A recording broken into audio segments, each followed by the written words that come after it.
کس واقعے کے نتیجے میں یہ آج کا واقعہ ہے؟ ظاہر ہے کنیکشنز ہوتے ہیں. آپ کو اقبالی بیان دیکھ کے جو ملزم پکڑا گیا وہ دیکھ کے کیا لگ رہا ہے پیرنٹ کی؟ دیکھیے عائشہ، جو اقبالی بیان ایسا جو پولیس کی کسٹڈی میں دیا جائے اس کی تو قانونی حیثیت نہیں ہوتی کہ جائے کہ اس کو مان لیا جائے. تو لہٰذا اس اقبالی بیان کی کوئی حیثیت نہیں ہے، اور اس کو یہ تسلیم کرنے میں بھی آ رہا ہے کہ ایک ایسا شخص جو پولیس ریکارڈ کے مطابق پہلے چوری کے الزام میں قید رہ چکا ہو اور وہ یک قوم کو گمراہ کرنے والے کسی شخص کو کا تیا پانچا قلع کما کرنے کے لیے پستول ہاتھ میں لے کے وہ میدان میں آ جائے اور اپنے گھر سے کافی فاصلے پر ہو، تو ایسا یہ اتنی سادہ سٹوری نہیں ہے. تو لہٰذا اس کو تو ابھی مانا نہیں جا سکتا، لیکن کم از کم اس میں اچھی بات یہ ہوئی ہے کہ ہم نے اس شخص کو پکڑ لیا ہے جس کے ہاتھ، جو رنگے ہاتھوں پکڑا ہے، جس کے ہاتھ میں بندوق تھی اور اس نے فائر کیے تھے. تو لہٰذا اس شخص کو پکڑ لینے سے بہت ساری جو آئندہ آنے والے سوال ہیں ان کے جواب تو مل سکتے ہیں، لیکن اس کے ساتھ ساتھ بہت سارے نئے سوالات بھی پیدا ہو چکے ہیں. جی وہ یہ ہے کہ کہیں خدا نخواستہ ایسا تو نہیں تھا کہ عمران خان صاحب کو ایک شخص برسر عام یہ کہہ رہا ہے کہ میں نے صرف عمران خان کو ٹارگٹ کیا تھا، تو کہیں آگے گجرانوالہ وزیر آباد سے آنورڈ کہیں خدا نخواستہ ایسا کوئی واقعہ نہ پیش آ جائے، کہیں ایسی کوئی چیز نہ ہو جائے. تو لہٰذا اب ضرورت اس بات کی ہے کہ ہماری حکومتیں، چاہے وہ وفاقی ہیں اور صوبائی ہیں، وہ اس مارچ کی حفاظت کے لیے اپنے اقدامات بڑھائیں اور اس کی سیکیورٹی کو فول پروف کریں، کیونکہ ایک واقعہ ایسا ہو چکا ہے. دوسری بات یہ ہے کہ پراسراریت کی دبیز تہ میں یہ واقعہ اس لیے بھی لپٹا ہوا نظر آتا ہے کہ چند دن پہلے جیسے بھی آپ نے ابتدائیے میں کہا کہ ایک شخص اٹھتا ہے، وہ ون فائن ایوننگ وہ اسلام آباد پریس کلب پہنچتا ہے اور وہاں جا کے کہتا ہے کہ جناب اب میں دیکھ رہا ہوں، مجھے ہر طرف خون بہتا نظر آ رہا ہے، اور اس کی جو پریس کانفرنس ہے وہ پاکستان کا سرکاری ٹی وی بھی دکھا رہا ہوتا ہے. تو آخر اور وہ مطلب میری مراد فیصل واڈا سے کہ پاکستان تحریک انصاف سے ہونے کے باوجود ان کی press conference P T V بھی دکھا رہا ہے، تو گویا کہیں کوئی انفارمیشن تھی یا خدا نخواستہ کہیں کوئی پلان تھا. اب یہ بہت سارے سوالات اٹھیں گے اور یہ اٹھتے چلے جائیں گے. اب جب تک ان سوالات کا ایسا جواب نہ ملے کہ جس پہ ہم سب کو یقین آ جائے، وہ اس وقت تک میرا خیال ہے کہ ہمیں کوئی کنکلوژن کی طرف بھی جمپ کرنے سے گریز کرنا چاہیے، البتہ سوال اٹھاتے رہنا چاہیے. اس طرح کا واقعہ اور جب اتنا بڑا لیڈر سامنے ہو تو اس کے بارے میں شکوک و شبہات بہت زیادہ ہو جاتے ہیں. خواہ یہ واقعہ کسی ایک شخص کے ذہن کی پیداوار ہو تو بھی بالکل سلسلہ خیالات کسی سازش کی طرف ہی جاتا ہے. تو اس لیے اس بارے میں تو ابھی کچھ کہنا قبل از وقت. اچھا، لیکن آپ کو یاد ہوگا عمران خان صاحب نے، سوری میں نے آپ کی بات کاٹی، عمران خان صاحب نے ایک ویڈیو ریکارڈ کرنے کا بتایا تھا، 4 لوگوں نے میری پلاننگ کی ہے مجھے مارنے کی، اور وہ مذہب کی بنیاد پہ مجھے ٹارگٹ کیا جائے گا، اف یو ریممبر. جی بالکل ایسا. ایک تو فیصل واوڈا صاحب اور دوسرا وہ ویڈیو اس منظرنامے میں اہمیت اختیار کر جاتے ہیں. جی بالکل اہمیت اختیار کر جاتے ہیں. تو لہٰذا اس لیے میں عرض کر رہا ہوں نا کہ اس شخص کا یہ کہنا کہ میں نے خود اپنے طور پہ یہ فیصلہ کیا تھا، تو یہ بہت بچکانہ سی بات ہے. ابھی بہت کچھ سوچنے سمجھنے کی ضرورت ہے کہ ایک بندے کے پاس پستول کہاں سے آ گیا، ایک مطلب عام آدمی کے پاس، اور ایک کوئی بہت زیادہ وہ لگتا نہیں ہے، اور اگر اس کا جرائم پیشہ پس منظر ہے تو پھر اس کے پاس اگر وہ پستول ہے تو اس کو دیا کس نے تھا، آخر کیا کچھ تھا. یہ بہت سارے سوالات ہیں جن کے جواب چاہیے ہوتے ہیں. لیکن ایٹ دا سیم ٹائم دیکھیں یہ جو اس طرح کے مواقع ہوتے ہیں جہاں معاشرے کے اندر غیر معمولی تناؤ پیدا کر دیتے ہیں، وہاں معاشرے کے اندر ان امکانات کو بھی جنم دیتے ہیں کہ ہم جو اپنے اختلافات ہیں ان کو بالائے طاق رکھ سکیں یا ان کو نمٹا سکیں. اب دیکھیے کہ ایسا موقع ایک پیدا ہو گیا، اللہ تعالیٰ نے عمران خان کو اپنے حفظ و امان میں رکھیں، وہ محفوظ ہیں. تو یہاں سے اب ہمیں کچھ سمجھ لینا چاہیے. وہ یہ ہے کہ چلیے عمران خان کی تو اپنی پولیٹیکل جو اپروچ ہے اس کے تحت وہ کہہ رہے ہیں کہ مجھے اپنا کنٹینر اور اپنا لانگ مارچ لے کے اسلام آباد پہنچنا ہے، لیکن کیا واقعی انہیں اپنے تقاضوں کے لیے یا اپنے مطالبات منوانے کے لیے اسلام آباد ہی جانا چاہیے؟ اب یہ دوسری سائڈ پر بھی کچھ بوجھ بڑھ گیا ہے، مطلب حکومتی سائڈ پر بھی، کہ وہ بھی یہ سوچیں کہ کہیں خدا نخواستہ کوئی اور انٹورڈ واقعہ نہ ہو جائے، کوئی اور ایسی چیز نہ ہو جائے جس کے بعد ہم سارے پچھتاتے رہیں. تو لہٰذا بہتر یہ ہے کہ یہاں پر مذاکرات کا راستہ کھول دیا جائے. یہاں پہ جو کل تک یہ باتیں ہو رہی تھی کہ مذاکرات نہیں کرنے، ہم ایسے شخص سے مذاکرات نہیں کریں گے، اور پاکستان تحریک انصاف یہ کہہ رہی ہے کہ جناب ہم فلاں سے مذاکرات نہیں کریں گے، تو اب دونوں اپنی اپنی پوزیشن تھوڑی نرم کریں اور یہاں پر مذاکرات کا کوئی راستہ نکالیں. الیکشن مانگنا کوئی بہت بری بات نہیں ہے، ایک ڈیموکریٹک مطالبہ ہے.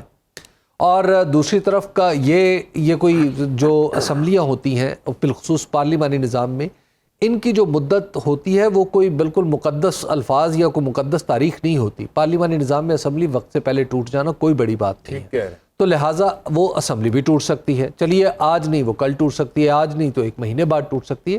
تو یہاں پر ایک گنجائش پیدا ہو گئی ہے کہ جس میں ہم مزید اس قسم کی چیزوں سے بچیں.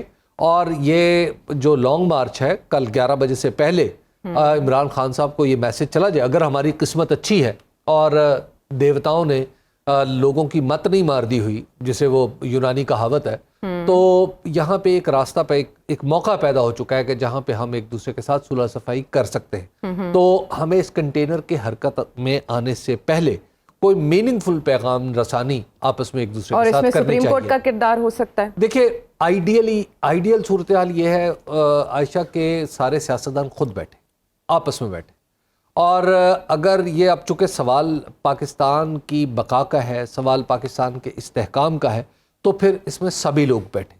پھر کیا سپریم کورٹ، کیا کوئی اور لوگ، سب کے سب بیٹھے اور ان اپنے اپنے ذہنوں میں جو انہوں نے غلط فہمیاں پال رکھی ہیں ان کو رفع کریں اور پاکستان کو آگے لے جانے کا راستہ ڈھونڈیں. اچھا، ویسے ایسی سچویشن مجھے تو ایسے لگ رہا ہے کہ جیسے رانا ثناء اللہ صاحب پہ سب سے پہلے ملبہ گرے گا، شیریں مزاری صاحبہ نے ان کو سب سے پہلے ٹارگٹ کیا ہے، اور ان کا وہ بیان کہ لانگ مارچ کو پہنچنے سے پہلے اس کا سر کچل دیا جائے گا، اس طرح کی سٹیٹمنٹس انہوں نے دی. یہ پولیٹیکل باتیں ہیں. رانا ثناء اللہ صاحب جو ہیں خود بھی ایک پولیٹیکل ورکر ہیں اور ان کی زبان ظاہر ہے سخت ہے، ایڈمنسٹریٹر وہ ذرا سخت ہے، لیکن میں اتنا بدگمان نہیں ہوں کہ میں ملک کے وزیر اعلیٰ کے اوپر ہی سیدھا شکوک و شبہات کا اظہار کروں. وزیر داخلہ، وزیر داخلہ کے اوپر جو ہے شکوک و شبہات کا اظہار شروع کر دوں.